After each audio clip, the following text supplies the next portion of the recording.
மக்களே, இன்றைக்கி வந்து ராஜ்மாவை வச்சு பிரிஞ்சி செய்யலாம் வாங்க. ராஜ்மா வந்து உடம்புக்கு ரொம்ப நல்லதுங்க.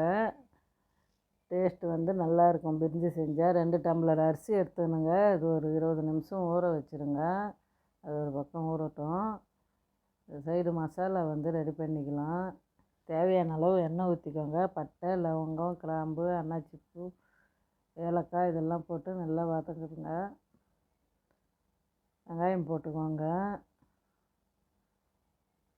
எல்லாம் வந்து பொன்னிறமாக வரட்டுங்க. அப்போ தான் பிரிஞ்சி டேஸ்ட்டு கொடுக்கும். இஞ்சி பூண்டு பேஸ்ட்டு போட்டு வதக்குங்க. காரத்துக்கு ஏற்ற மாதிரி பச்சை மிளகாய் போட்டுக்கோங்க. நான் வெறும் மிளகாத்தூளும் போடுவேன். தக்காளி போட்டு வதக்குங்க.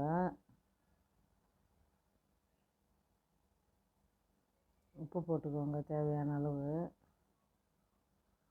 நல்லா தக்காளி வதங்கட்டும். ராஜ்மா போட்டுக்கோங்க. ஒரு 4 மணி நேரம் ஊறினாவே போதுங்க. நல்லா ஊறிடும். டேஸ்ட்டு வந்து அட்டகாசமாக இருந்ததுங்க. குருமா தான் பண்ணுவோம் ராஜ்மாவை வச்சு. பிரிஞ்சி செஞ்சு பாருங்கள், நல்லாயிருக்கும். தயிர் ஊற்றுங்க. தயிர் வந்து உடைய விடாதீங்க. உடனே வந்து தண்ணி போட்டுருங்க. தண்ணி அளந்து ஊற்றிடுங்க. வெறும் மிளகாத்தூள், மஞ்சத்தூள் கொஞ்சோண்டு போடுங்க. 4 டம்ளர் தண்ணிங்க. 2 டம்ளர் அரிசிக்கு 4 டம்ளர் தண்ணி கொதிக்க விட்டோமுன்னா அப்போது அது அந்த தண்ணியே சரியாக இருக்குங்க. கரெக்டாக வந்துடும். கறி மசாலா போட்டுக்கோங்க. முந்திரி வந்து ஒரு 15 முந்திரி எடுத்துக்கணுங்க. நல்லா பேஸ்ட்டாக அரைச்சிக்கோங்க. இந்த சைடு அரிசி போட்டுக்கோங்க. தண்ணி கொதிச்சுது. இந்த முந்திரி பேஸ்ட்டாக அரைச்சி இதுதாங்க டேஸ்ட்டு. ஒரு ஸ்பூனு நெய் ஊற்றி டம் போடுங்க. புதினா கொத்தமல்லி போடுங்க.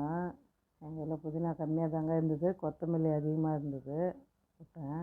ஸ்பூன் நெய் ஊற்றி டம் போட்டோம்னா 4 விசில் விடுங்க. சூப்பராக போலன்னு வந்தது பாருங்கள் பிரிஞ்சி.